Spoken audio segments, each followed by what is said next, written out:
तो लद्दाख के बाद अब महाराष्ट्र की राजनीति की आइए बात करते हैं। महाराष्ट्र में करोड़ों की वसूली के खेल में फंसे अनिल देशमुख की मुश्किलें लगातार बढ़ रही हैं और बढ़ सकती हैं, क्योंकि प्रवर्तन निदेशालय यानी कि ईडी ने ये गुत्थी सुलझा ली है कि सचिन वाजे के द्वारा कैसे वसूली कांड चल रहा था। आप भी करोड़ों की इस हेराफेरी का पूरा काला चिट्ठा देखिए।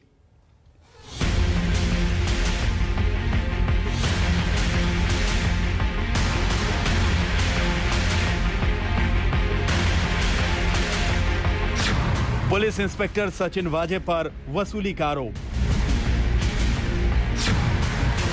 पूर्व मंत्री अनिल देशमुख पर वसूली का आरोप। महाराष्ट्र की 100 करोड़ी कांड की परतें उधड़नी शुरू हो गई हैं। सच के अध्याय खुलने लगे हैं।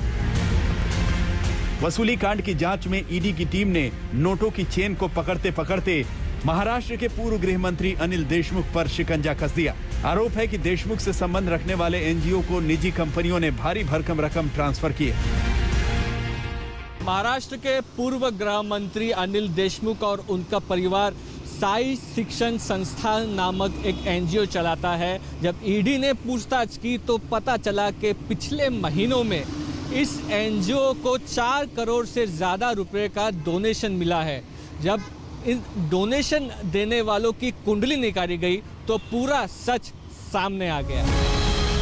प्रवर्तन निदेशालय ने कोर्ट में बताया है कि 4 कंपनियों ने देशमुख की एनजीओ को डोनेशन दिया था। चारों कंपनियां दिल्ली में रजिस्टर्ड हैं। ईडी ने जांच की तो पता चला कि चारों शेल कंपनियां हैं, यानी इनका कोई टर्नओवर नहीं है, सिर्फ कागजों पर चल रही हैं।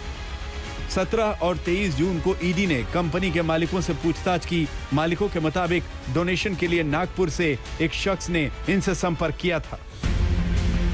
आरोप है कि महाराष्ट्र के पूर्व गृह मंत्री खुल्लम खुल्ला वसूली रैकेट चला रहे थे और सरकार में किसी को भनक तक नहीं थी। दूसरी तरफ पैसे लूटने और पचाने का तरीका इतना सीधा कि जांच सिर्फ शुरू करने की जरूरत थी। सारे सबूत जैसे खुद ब खुद सामने आने के लिए इंतजार बैठे थे। कड़ियां जुड़नी शुरू हुई तो सीधे देशमुख कटघरे में खड़े हो गए। आरोप है कि कंपनियों को हवाला के जरिए 4 करोड़ 18 लाख रुपए कैश मिले। कंपनी मालिकों के मुताबिक ये पैसा अनिल देशमुख के बेटे ऋषिकेश ने भेजा था। ऋषिकेश को ये रकम पिता अनिल देशमुख के पीए कुंदन शिंदे से मिली थी और कुंदन शिंदे को 4 करोड़ 70 लाख रुपए देने की बात निलंबित इंस्पेक्टर सचिन वाजे ने मान ली है। वाजे के मुताबिक ये पैसा उसने मुंबई के पब और बार मालिकों से वसूला था। सचिन वाजे पहले ही कबूल कर चुका है कि उसे बार और पब से पैसे कलेक्शन का टारगेट दिया गया था।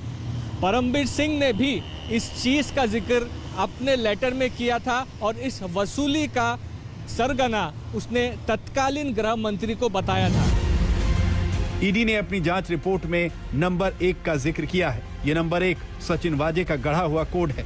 वाजे जब पब और बार मालिकों से पैसे वसूलता था तो उन्हें यही कहता था कि ये पैसा नंबर 1 के पास जाना है।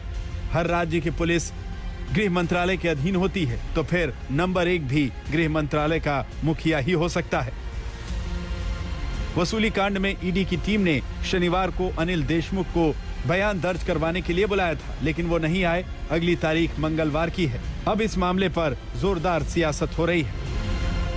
वादे वसूली गैंग मामले में वादे के 100 करोड़ के कलेक्शन में संजीव पालांडे और कुंदन शिंदे ये अनिल देशमुख की सहायता करते थे, मनी लॉन्ड्रिंग में इन्वॉल्व हुए।